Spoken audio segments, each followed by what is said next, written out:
Hello everyone. मैं doctor Deepti Mathur. आज हम डिस्कस करते हैं टेनिस एल्बो। एक बहुत ही कॉमन सी कंडीशन और काफ़ी लोग इससे परेशान भी हैं आजकल। और कहीं हद तक ये समझने लगे हैं कि हर एल्बो का पेन टेनिस एल्बो है, जबकि ऐसा नहीं है। तो आज हम यही समझेंगे कि what exactly is tennis elbow, होता क्यों है और इसको हम कैसे ठीक कर सकते हैं, कैसे मैनेज कर सकते हैं। सबसे पहले तो जो हमारी एल्बो है उसका जो बाहरी हिस्सा है वहाँ पे स्ट्रक्चर्स हैं, बोनी प्रोमिनेंसेस हैं। उसको कहते हैं हम लेटरल एपिकॉन्डाइल। तो अब यहाँ से जो हमारे रिस्ट के एक्सटेंसर्स हैं, मतलब ये वाला मूवमेंट करवाने वाले, बाहर अंदर की तरफ लेने वाले, जो एक्सटेंसर ग्रुप कहा जाता है, ये मसल का अटैचमेंट है। इसके जो टेंडन्स हैं वो रिपीटेड मूवमेंट की वजह से, बार बार मूव होने की वजह से, ओवर यूज़ की वजह से उसमें एक्स्ट्रा पुलिंग होने लगती है, स्ट्रेच होने लगता है और माइक्रो टीयर्स होने लग जाते हैं। तो इसकी वजह से क्या होता है कि पेन होने लग जाता है इस एरिया में। और अगर वो ज़्यादा क्रोनिक हो जाए तो वो हाथ में, इस फोराम में भी एंड रिस्ट में एंड हैंड में भी पेन होने लग जाता है। तो सबसे पहली चीज़ तो ये समझने कि हमें ओवर यूज़ नहीं करना है। लेकिन एक क्वेश्चन यहाँ पे ये भी उठता है कि ये तो उन लोगों को इफ़ेक्ट हो रहा है जो कि पहले जो एक्टिविटी कर रहे थे वही कर रहे हैं। जैसे कि हाउस वाइफ्स हैं, घर का जो काम वो पहले कर रहे थे वो भी अब कर रहे हैं। शॉपकीपर्स हैं या जो आईटी प्रोफेशनल्स हैं। तो काम तो सबका वही है, तो ओवर यूज़ कैसे हुआ और अब क्यों ये प्रॉब्लम होने लगी। तो इसमें सबसे बड़ा पॉइंट है डी जनरेशन। जैसे जैसे हम मिडिल एज की तरफ जाने लग जाते हैं, 40-50 की एज में आ गए हैं, तो उसमें क्या होता है कि आपका डिजनरेशन होने लगता है। हर टिश्यू उम्र के साथ साथ कमज़ोर हो रहा है। और अगर आप उसको यूज़ करने का पैटर्न नहीं चेंज करेंगे तो आपको जो डिजनरेशन की वजह से वियर एंड टियर हो रही है और साथ के साथ जो ओवर यूज़ आप दे रहे हैं उसको, उसकी वजह से जो वियर एंड टियर है उसकी वजह से आपको कोई ना कोई तरह के पेन्स एंड एक्स होते रहेंगे। तो आपको क्या करना है, डीजनरेशन के प्रोसेस को स्लो करें और साथ के साथ अपने ओवर यूज़ की एक्टिविटीज़ जो हैं उसको भी स्लो डाउन करें। सो आप अच्छा न्यूट्रिशन ले सकते हैं, आप अपनी अच्छी एक्सरसाइज पैटर्न रख सकते हैं जिसकी वजह से डीजनरेशन का प्रोसेस स्लो होता है। सेकेंडली, आप ओवर यूज़ जो जो एक्टिविटी हैं जिसमें पेन होता है उसको आप स्लो डाउन करेंगे, उसको ब्रेक्स लेंगे। जनरली पेन कैसे होता है लोगों को कि कप उठाया चाय पीने के लिए या कॉफ़ी लेने के लिए, उसको उठाने में दर्द हो गया, कपड़े निचोड़ने में, कोई जर्की मूवमेंट किया उसमें, स्कूटर ड्राइविंग में, कार चलाने में भी प्रॉब्लम होती है, कुकिंग में, कुकिंग करते समय या आटा गूँथते समय या आपको जो बेलन से रोटी बनाते हैं उसमें लोगों को तकलीफ़ होने लग जाती है।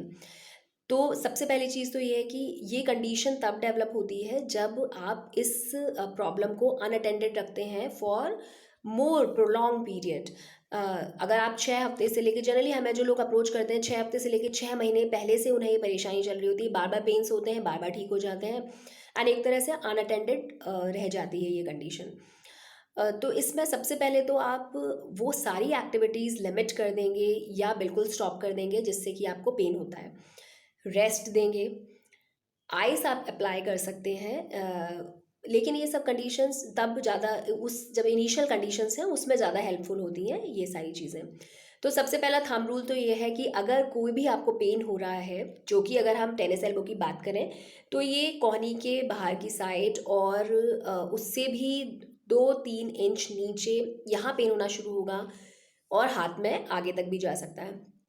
तो जब कभी भी इस तरह का पेन आपको होने लगता है तो इससे रिलेटेड जो भी एक्टिविटीज़ में आपको, जिस भी एक्टिविटी को करने में पेन हो रहा है उसको लिमिट कर दें, उसको स्लो डाउन कर दें। अगर आपको करनी ज़रूरी है वो काम, जैसे कई लोगों का कहना है कि भाई हमें खाना तो बनाना ही है, तो आप या तो किसी की हेल्प लें, नहीं ऐसा हो सकता है तो आप छोटे छोटे ब्रेक्स में उस काम को करने की कोशिश करिए। बैंड भी यूज़ कर सकते हैं जिसको कि ब्रेस कहा जाता है, तो उसको भी एल्बो से नीचे की तरफ ही बांधना है जिससे कि जो आप नीचे की तरफ बांधेंगे तो जो ये it is a support system, support देगा और जो लोडिंग हो रही है वो लोडिंग को जो उस टेंडन के ऊपर उसको रिड्यूस करेगा। तो आप इससे जब काम कर रहे हैं ड्यूरिंग वर्किंग तो आप ये ब्रेस यूज़ कर सकते हैं, लेकिन हमेशा पहनने की ज़रूरत नहीं है। तो सबसे पहले तो आपको रेस्ट देना है, एक्टिविटी को ब्रेक करना है जिसमें तकलीफ़ हो रही है, अपने फिजियोथेरेपिस्ट से मिलना है। जितनी आप लेट देखिए किसी भी प्रोफेशनल के पास आप लेट जब जाते हैं तो आपको कोई भी एडवाइस जो देनी है या जो भी आपको ट्रीटमेंट देना है वो आपके लिए उतना बेनिफिशियल नहीं रह जाता अगर आप जितना भी देर से जा रहे हैं। जब आप इनिशियल कंडी मान लीजिए आपको 1-2 हफ्ते पेन हुआ और आपको आपके काम में परेशानी होने लगी और अगर आप तभी एडवाइस ले लेते हैं तो सबसे पहली चीज़ तो आपको सारी क्लियर कंडीशन हो जाती है कि व्हाट इज़ द प्रॉब्लम। उसके रिलेटेड आपको ट्रीटमेंट भी समय पे मिल जाता है, आपको प्रिकॉशंस भी पता चल जाते हैं, आपको एक्सरसाइजेस भी पता चल जाती हैं। तो मैं तो यही कहूँगी कि जैसे ही ये पेन अगर 1-2 हफ्ते आपको परेशान कर रहा है तो आप तुरंत अपने फिजियोथेरेपिस्ट से मिलें। दूसरी चीज़, जितना आप लेट हो रहे हैं उतना आपको ट्रीटमेंट सही ट्रीटमेंट मिलेगा, तब भी आपको रिकवर होने में ज़्यादा टाइम लगेगा और आपकी सफरिंग बढ़ेगी। तो इसलिए भी आपको तुरंत एक्शन लेना चाहिए। नेक्स्ट चीज़, आपको ये ध्यान रखना है कि शुरुआत में ओवर यूज़ को तो कम करना ही है, साथ के साथ जो एक्सरसाइजेज हैं, लेट्स डिस्कस दी एक्सरसाइजेज। तो इंपॉर्टेंट एक्सरसाइजेज सबसे पहले हैं, एक्टिव एक्सरसाइजेज करनी है आपको। एक्टिव एक्सरसाइजेज कैसे करेंगे? सपोर्टेड रखेंगे, जैसे हाथ को आपने सपोर्टेड रखा एंड इसमें केवल फिंगर का एक्टिव मूवमेंट करेंगे। एक्टिव मूवमेंट का मतलब अपने आप से, जिसमें कि this finger flexion, finger extension and it should be supported. Support करके आप ये कर सकते हैं। रिस्ट का एक्सटेंशन, रिस्ट का फ्लेक्शन टेबल के एज पे रख के आप, टेबल के एज पे रख के, जैसे मान लीजिए ये टेबल है और इसके एज पे रख के आपने ये वाला मूवमेंट किया, ये वाला मूवमेंट किया, साइडवेज मूवमेंट्स किए, ये आप मूवमेंट कर सकते हैं। पूरा हाथ सपोर्टेड होना चाहिए, लेकिन टेबल पे रख के करिएगा। फिंगर्स के मूवमेंट कर सकते हैं, सपोर्टेड कंडीशन में करेंगे तो ज़्यादा अच्छा रहेगा। दोनों रिस्ट एंड फिंगर्स के आपको एक्टिव मूवमेंट्स करने हैं। 10 to 20 टाइम्स आप करेंगे इनिशियली। आइस लगा सकते हैं, लेकिन आइस भी हेल्पफुल जनरली तभी रहती है जबकि ये कंडीशन शुरू ही हुई हो। अगर बहुत पुरानी हो जाती है तो बहुत ज़्यादा इफेक्टिव नहीं रहती है।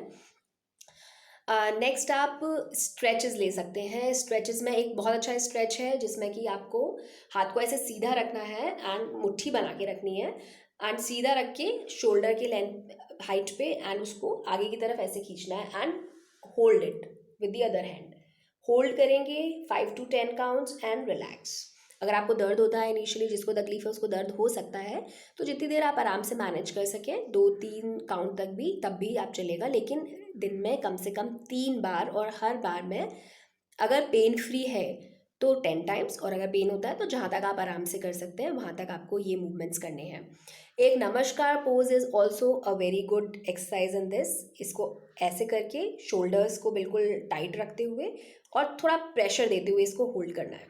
5 काउंट्स कर सकते हैं। पेन होता है तो आप पहले ही ब्रेक कर दीजिए। एक ये वाला मूवमेंट आप कर सकते हैं ऑपोजिट रखते हुए। बैक ऑफ हैंड जो है उसको आपने प्रेस किया अगेंस्ट ईच अदर।